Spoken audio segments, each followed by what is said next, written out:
অনামিকা গ্রামের মেয়ে, বিয়ের পর শহরে এসে তাদের মতো করে অ্যাডজাস্ট করে থাকা শুরু করে, কিন্তু তার সঙ্গে বাকিরা অ্যাডজাস্ট করতে রাজি ছিল না। অনামিকার শাশুড়ি সুজাতা দেবী খুবই সাদাসিধে ধরনের মহিলা ছিলেন। তিনিও গ্রাম থেকে এসেছিলেন, তাই তিনি তার বৌমার সমস্যাগুলো বুঝতেন এবং সব কাজে তিনি তাকে সাহায্য করতেন। কিন্তু 4 ছেলে বা 4 মেয়ে কেউই এসব ব্যাপারে এত গুরুত্ব দিত না। 4 ননদ ববিতা, সঙ্গীতা, দীপিকা এবং ঋতিকা তাদের বৌদিকে কাজের মেয়ের থেকে বেশি কিছু মনে করতো না। একদিন সকালবেলা অনামিকা ঘুমাচ্ছিল, এমন সময় দীপিকা সেখানে আসে এবং অনামিকার গা থেকে চাদর খুলে নেয়। অনামিকা ভয়ে চিৎকার করে ওঠে, জগদীশ, জগদীশ দেখো, এই ঘরে ভূত আছে, কেউ আমার চাদর কেড়ে নিল। ওহ বৌদি, ঘুম থেকে ওঠো, কোনো ভূত নেই, আমি তোমায় তুলতে এসেছি। আরে এত সকাল সকাল তুলতে এসেছো? এখন তো সবে 5:30 বাজে। হ্যাঁ 5:30 বাজে তো কি হয়েছে? তুমি কি এখনো পড়ে পড়ে ঘুমাবে নাকি? তুমি জানো না আজকে আমার কলেজে ফাংশন আছে? চটপট ওঠো আর আমাকে একটা ভালো দেখে শাড়ি বের করে দাও। কিন্তু দীপিকা, তুমি তো কাল রাতে বলেছিলে তোমার সবকিছু রেডি হয়ে গেছে, তুমি আমার কাছ থেকে কিছু নেবে না। হ্যাঁ বলেছিলাম, কিন্তু এখন আমি মুড চেঞ্জ করেছি। আর তোমাকে এত জবাবদিহি করতে যাবো কেন? তাড়াতাড়ি ওঠো, উঠে একটা সুন্দর দেখে শাড়ি বের করে দাও। আমার সব শাড়ি তো গাইয়া, তুমি আমার শাড়ি পরবে? আর তাছাড়া আমার গায়ের ব্লাউজ তো তোমার হবে না, আমি তো মোটা। তুমি মায়ের বাড়ি থেকে আসার পর থেকে একটু বেশি বকবক করছো। তাড়াতাড়ি উঠে শাড়িটা বের করে দাও, আর ব্লাউজ আমার মাপের করে মেরে রেডি করে রাখো।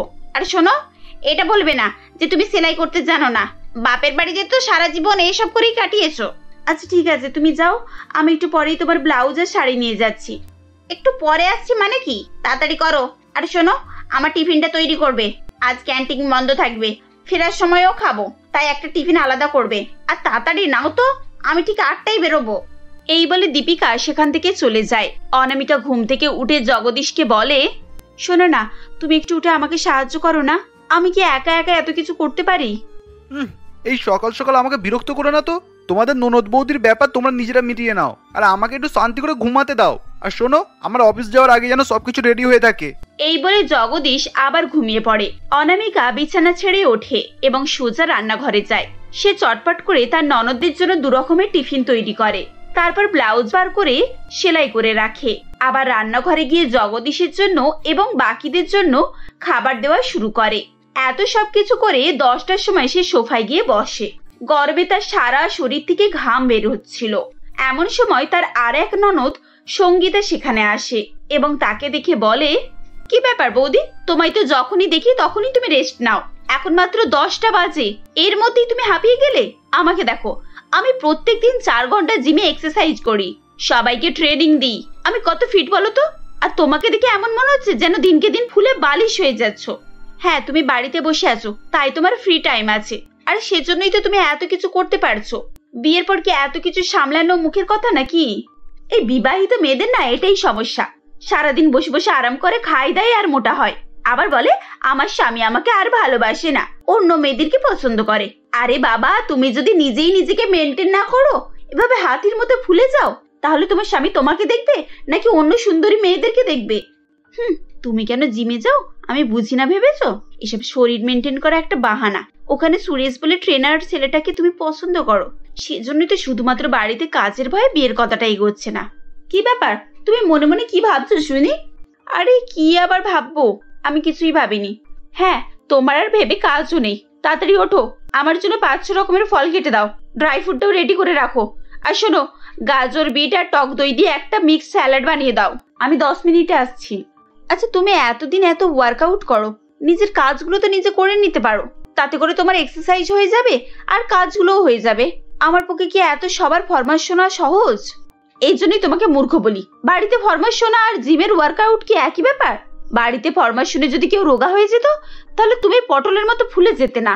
তাছাড়া আমি এত সবকিছু শুনতেও চাই না, 10 মিনিটের মধ্যে যেন আমার সবকিছু রেডি হয়ে থাকে। এই বলে সঙ্গীতা সেখান থেকে চলে যায়। অনামিকা আবার উঠে রান্নাঘরে যায় এবং সঙ্গীতার জন্য খাবার দাবার তৈরি করে।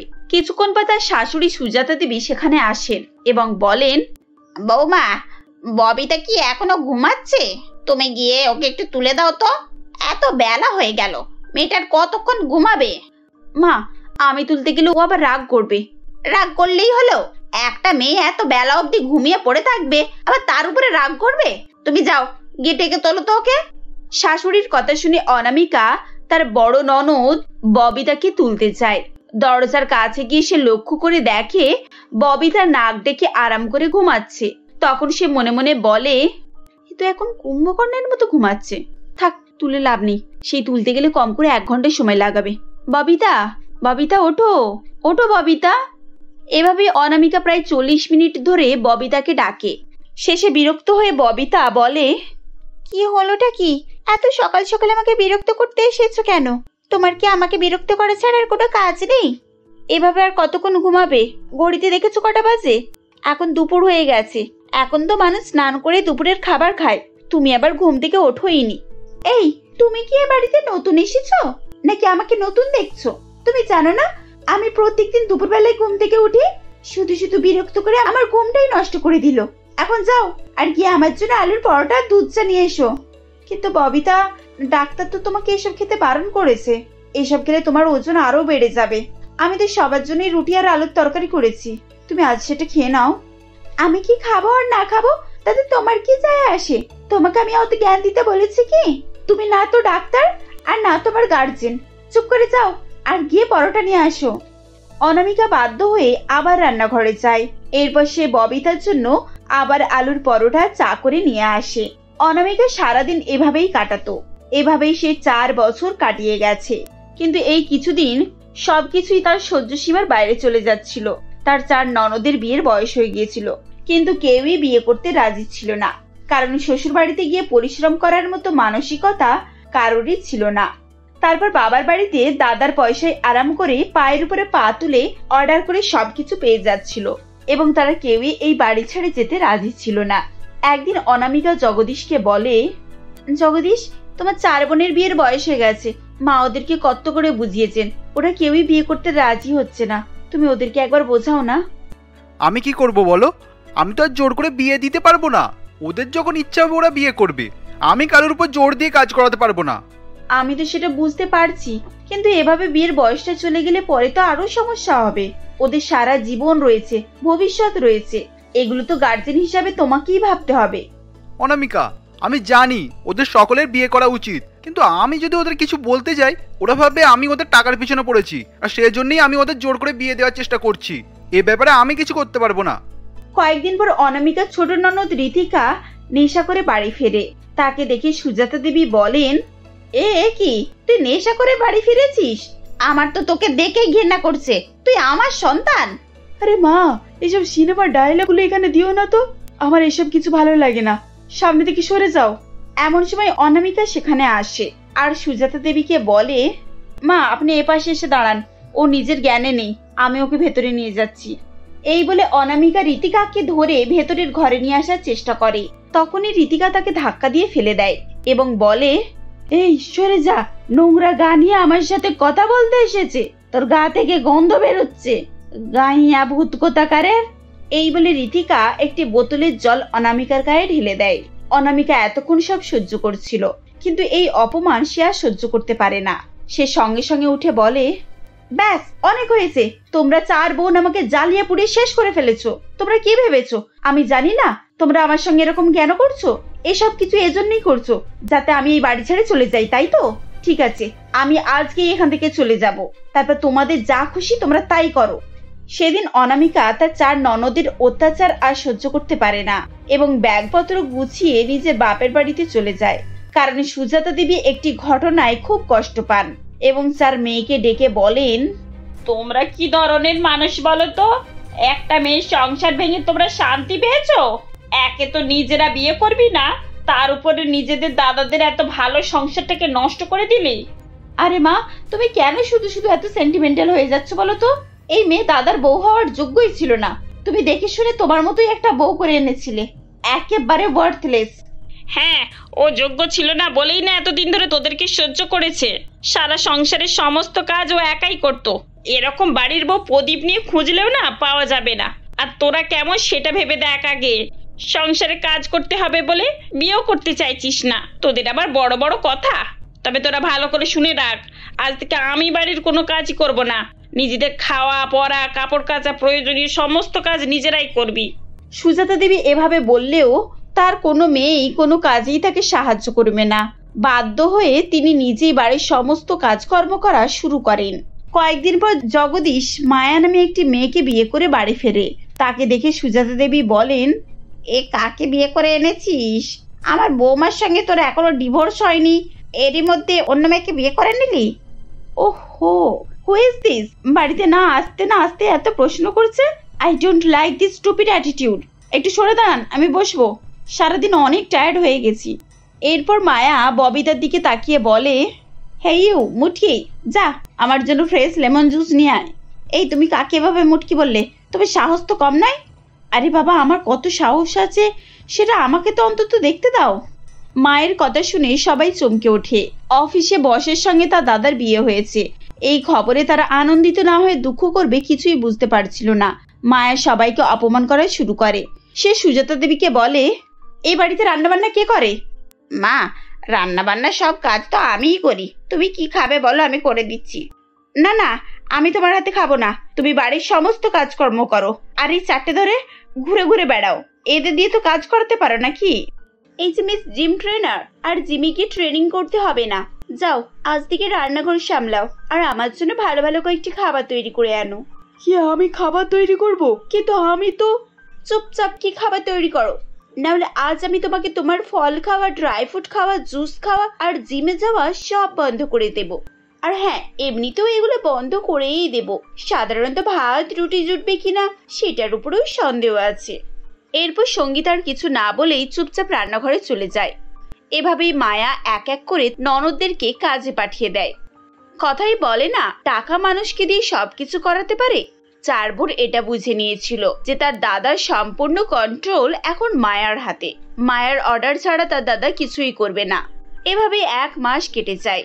চার ননদ কাজ করে করে অবস্থা খারাপ হয়ে যাচ্ছিল। একে তো তারা বাড়ির সমস্ত কাজ করছিল, তারপরে তারা মায়ের ফরমাস এবং অদ্ভুত ধরনের আবদার মেটাতে মেটাতে তারা নাজেহাল হয়ে ওঠে। এবং শেষে ববিতা সুজাতা দেবীকে বলে, মা, আমি সুরেশ নামের একটি ছেলেকে পছন্দ করি। সুরেশও আমাকে খুব পছন্দ করে। তুমি এই মাসের মধ্যে আমাদের বিয়ে ঠিক করে দাও। আরে এটা তো খুব ভালো কথা। আমি তো চাই তোদের সংসার হোক। আমি আজই তোদের বিয়ের কথা ফাইনাল করে দেব। এমন সময় সঙ্গীতা এবং বাকি তার 2 বোনও সেখানে আসে আর বলে, মা, দিদি যখন বিয়ে করছে তাহলে আমি বা শুধু শুধু বাড়িতে বসে কি করব? একা আমার উপরে সমস্ত কাজের চাপ বাড়বে। আমিও বিয়ে করতে রাজি আছি। এভাবে এক এক করে তার 4 ননদ তাদের পছন্দের ছেলের সঙ্গে বিয়ে করতে রাজি হয়ে যায়। সুজাতা দেবী মহা আনন্দে একই দিনে 4 মেয়ের বিয়ে দিয়ে দেন। বিদায়ের সময় জগদীশ এবং অনামিকাকে দেখে 4 বোন খুবই অবাক হয়। তখন সুজাতা দেবী হেসে বলেন, আরে বাবা, ওকে দেখে এত অবাক হচ্ছিস কেন? ও তোদের বৌদি আগেও ছিল আর এখনো আছে। এইসব কিছু আমরা মিলেই প্ল্যান করেছিলাম যাতে করে তোরা বিয়ে করতে রাজি হয়ে যাস। আর দেখ, আমাদের প্ল্যান কিন্তু সাকসেসফুল হয়ে গেছে। দেখলি তো, গ্রামের সাদাসিধে সরল 2টো মেয়ে কিভাবে শহরের 4টে চালাক মেয়েকে বোকা বানালো। সুজাতা দেবীর কথায় সবাই হেসে ফেলে। এভাবে অনামিকা তার 4 ননদের জ্বালা থেকে মুক্তি পায়। নূপুর তার মেয়ে মিনা ও তার শাশুড়ি জয়িতা দেবীর সঙ্গে বাস করত।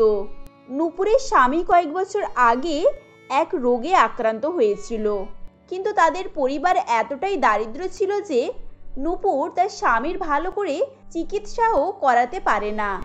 যদিও জমিদারের কাছ থেকে নূপুর কিছু টাকা ধার করেছিল, তার স্বামীকে বাঁচানোর জন্য সেই টাকাও কম পড়ে যায়। শেষে নূপুরের স্বামী মারা যায়। এরপর থেকে নূপুর লোকের বাড়ি কাজ করে কোনো রকমে তাদের সংসার চালাতো। এদিকে নূপুরের ছোট মেয়ে মিনা স্কুল থেকে বাড়ি আসার সময় দেখে রাস্তা ধারে এক মহিলা আম বিক্রি করছে। তাই দেখে মিনা তার কাছে গিয়ে বলে, কাকু কাকু, আমগুলো না খুবই সুন্দর দেখতে। আমার তো দেখেই জিভে জল চলে আসছে।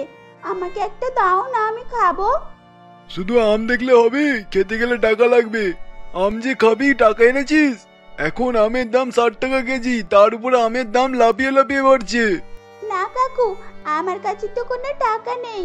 আর এমনিতে মা আমাকে টাকা দেয় না। আমরা খুব গরিব তো, মা খুব কষ্ট করে সংসার চালায়। তাই মা আমাকে টাকা দিতে পারে না।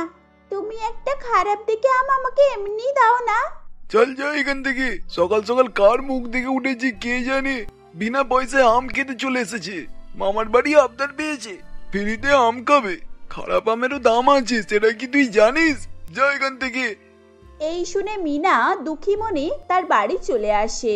বাড়ি এসে তার ঠাকুমাকে বলে, জানো ঠাম্মি, রাস্তায় এক আম কাকু আম বিক্রি করছিল।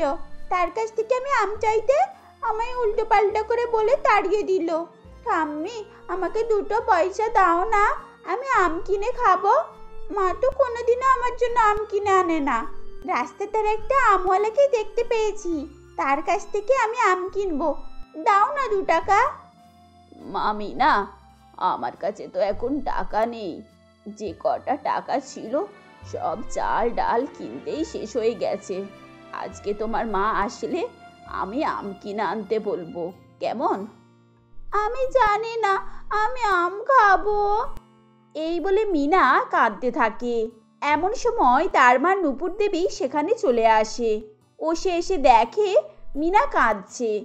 এই দেখে তার শাশুড়ি মাকে জিজ্ঞাসা করলে শাশুড়ি মা জানায় মিনা আম খাওয়ার জন্য কাঁদছে। এই সময় নূপুর দেবী মিনাকে বোঝায় এবং বলে কাল তার জন্য আম কিনে নিয়ে আসবে। পরের দিন নূপুর প্রিয়া দেবীর বাড়িতে সব কাজ শেষ করে প্রিয়া দেবীকে বলে, দিদিমণি, আজকে কিছু টাকা আগাম পেলে ভালো হতো। আমার মেয়েটা না আজকে আম খেতে চেয়েছে। আমি ভাবছিলাম তার জন্য কিছু আম বাজার থেকে কিনে নিয়ে যাব। আমি মাসের শেষে এ টাকা শোধ করে দেব। বাজার থেকে আম কিনতে যাবি কেন? আমাদের বাগানের আম গাছে অনেক আম হয়েছে। আমি রামুকে বলে দিচ্ছি, বাড়িতে যাওয়ার সময় নিয়ে যাবি। এরপর নূপুর রামুদার কাছ থেকে আম নিয়ে বাড়ি চলে আসে। মিনা তার মা আম নিয়ে এসেছে দেখে খুবই খুশি হয়। এরপর, কি মজা কি মজা, আমি আজকে আম খাবো। নূপুর মিনাকে আমগুলো কেটে দিলে মিনা খুব আনন্দের সঙ্গেই সেগুলো খেতে থাকে। এরপর জয়িতা দেবী বলে, বৌমা, মিনা তো আম খেতে খুব ভালোবাসে। তা আমের আঁটিগুলো ভালো করে মাটিতে পুঁতে দাও, তা থেকে গাছ হয়ে যা আম হবে আমাদের মিনার খেয়ে হয়ে যাবে। এই শুনে নূপুর আমের আঁটিগুলো ভালো করে মাটিতে পুঁতে দেয়। 1.5 বছর পর ওই গাছে ভালো ফলন হয়। ওই আম নূপুরের পরিবার খেয়েও অনেক আম রয়ে যায়। তা দেখে নূপুর তার শাশুড়ি মাকে বলে, মা, আমাদের আম খাওয়ার পরেও আমাদের ঘরে অনেক আম রয়ে গেছে। আমি ভাবছি কালকে এই আমগুলো বাজারে বিক্রি করতে যাব। তা থেকে যা টাকা আসবে তাতে করে কিছুদিন ভালোভাবে সংসার চলে যাবে। এ তো খুব ভালো কথা বৌমা, তবে তাই করো। পরের দিন সকালে নূপুর একটি ঠেলা গাড়ির জোগাড় করে আমগুলো নিয়ে বাজারে বিক্রি করতে যায়। প্রথম দিনে বেশ ভালোই বিক্রি হয়। পরের দিন নূপুর যখন বাজারে আম বিক্রি করছিল তখন বাজারের বেশিরভাগ খদ্দের নূপুরের দোকানের সামনে এসে ভিড় করেছিল। এই দেখে ওখানে রাকেশ নামের এক আম বিক্রেতা তার সঙ্গীদের নিয়ে নূপুরের কাছে যায়।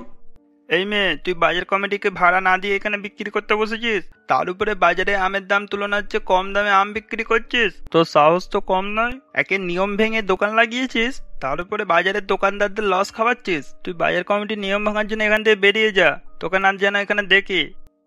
আমি বাজার কমিটির নিয়মকানুন কিছুই জানি না। দেখুন দাদা, আমি খুবই গরিব মানুষ, দয়া করে আমাকে এখান থেকে তুলে দেবেন না। বাজারে বসার জন্য বাজার কমিটিকে কত করে দিতে হবে বলুন, আমি ঠিক দিয়ে দেব। আর তাছাড়া আমি অন্য দোকানের ক্ষতি করতে যাব কেন? বাজারে আমের দাম সবাই জানে, আমি তাই রেখেছি। ও সব জানি না, বাজার কমিটি থেকে তোকে বসতে দেওয়া হবে না। তুই এখন তো ঠেলা নিয়ে এখান থেকে চলে যা। এই শুনে নূপুর দুঃখী মনে সেখান থেকে তার ঠেলা নিয়ে বাড়ি চলে আসে। বাড়ি এসে নূপুর মন খারাপ করে বসেছিল। এমন সময় তার মেয়ে মিনা আমের লস্যি গ্লাসে করে তার মাকে নিয়ে এসে দেয়। তখন, এই নাও মা, আমি আর ঠাকুমা মিলে তোমার জন্য আমের লস্যি বানিয়েছি, খেয়ে বলো কেমন হয়েছে। নূপুর তখন দোকানের কথাই ভাবছিল যে কাল থেকে সে আর দোকান লাগাতে পারবে না। এরপর মিনার দেওয়া লস্যি খেয়ে সে মনে মনে বলে, আচ্ছা, ওরা আমায় বাজারে আম বিক্রি করতে দেবে না, তার উপরে পাড়ায় ঘুরে ঘুরে আম বিক্রি করতে গেলে এই গরমে অনেক কষ্ট। তার থেকে যদি আমি আমের লস্যি বিক্রি করি তাহলে কেমন হবে? এই গরমে আম কেনার থেকে আমের লস্যি খেতে মানুষ বেশি পছন্দ করবে। এমন সময় তার শাশুড়ি মা সেখানে চলে আসে এবং তিনি বলেন, বৌমা, তুমি কি ভাবছো বসে বসে? মা, আজকে আমায় বাজার কমিটি থেকে বের করে দিয়েছে, তাই আমি ভাবছিলাম আমের লস্যি তৈরি করে বিক্রি করব। কিন্তু মা, ঘরেতে এক দুজনের লস্যি হাতে বানানো যায়, আর আমের লস্যি দোকানে করতে গেলে নিজের হাতে অত লস্যি বানানো যাবে না, তার জন্য মেশিন লাগবে। কিন্তু এই মুহূর্তে মেশিন কিভাবেই বা কিনবো সেটাই ভাবছিলাম। তুমি এই নিয়ে ভাবছো? এটা খুব সহজেই পাওয়া যায়। আমি কাল অনুপমার সঙ্গে দেখা করেছিলাম। ওনার বৌমা নাকি বিনা পয়সাতে এসি ফ্রিজ নিয়েছে। দোকানে কিছু কাগজপত্র আর প্রতি মাসে টাকা দিলেই নাকি ওরা দিয়ে দেয়। তুমি একবার দোকানে কথা বলে দেখতে পারো জানো। এই শুনে নূপুর খুবই খুশি হয়ে যায়। সে পরের দিন দোকানে গিয়ে নো কস্ট ইএমআই এর একটা মিক্সার মেশিন কেনে। পরের দিন সকালে নূপুর আমের লস্যি ঠেলায় নিয়ে বাজারের পাশে গিয়ে বসে। ও দাদা, ও দিদি, এক গ্লাস নূপুরের হাতের আমের লস্যি খেয়ে যান। একবার খাওয়ার পর বারবার খেতে ইচ্ছা করবে। তাই তো নিয়ে এসেছি আপনাদের জন্য নূপুরের আমের লস্যি। এই গরমের হাত থেকে বাঁচতে আপনাদের একবার খেতে হবে নূপুরের প্রাণ জোড়ানো লস্যি। নূপুর এভাবেই হাঁকতে থাকে। একের পর এক খরিদ্দার তার দোকানের সামনে এসে আমের লস্যি খেতে থাকে। তারই সঙ্গে কিছু খরিদ্দার নূপুরের লস্যি খেয়ে নাম করে। এসব রাকেশ দূর থেকে দেখে। বাজার কমিটির কাছে গিয়ে নূপুরের নামে অভিযোগ জানায়। রাকেশের কথা শুনে বাজার কমিটির হেড প্রিয়তোষ বাবু নূপুরের কাছে আসে এবং বলেন, এই যে নূপুর, আমাদের বাজার কমিটির কিছু রুলস আছে। তুমি যদি কিছু বিক্রি করতে যাও তাহলে আমাদের বাজার কমিটি থেকে লাইসেন্স নিতে হবে। তা না হলে বাজারের বাইরে দাঁড়িয়ে এইভাবে তুমি বিক্রি করতে পারবে না। কেন বাবু? আমি তো বাজারের বাইরে থেকে দাঁড়িয়ে বিক্রি করছি, তা সত্ত্বেও আমি বিক্রি করতে পারবো না? এ আপনাদের কেমন রুলস? এর আগে রাকেশ আমাকে বাজার থেকে বের করে দিল, এখন আমি বাজারের বাইরে বিক্রি করছি, তাও আপনি রুলসের কথা বলছেন? হ্যাঁ জানি, বাজারের বাইরে কোনো লাইসেন্স হয় না, কিন্তু বাজারের ভিতরে যে দোকানদাররা দোকানের মাল নিয়ে বসে আছে তাদের তো বিক্রি হার কমতে থাকবে। আজ যদি তোমাকে পারমিশন দিই বাজারের বাইরে মাল বিক্রি করার, কাল দেখবো অন্য কেউ এসে অন্য দোকান খুলে বসে আছে। তাতে করে বাজারের ভিতরে দোকানদারদের লস হবে। তাই তুমি দোকান এখান থেকে সরিয়ে নাও।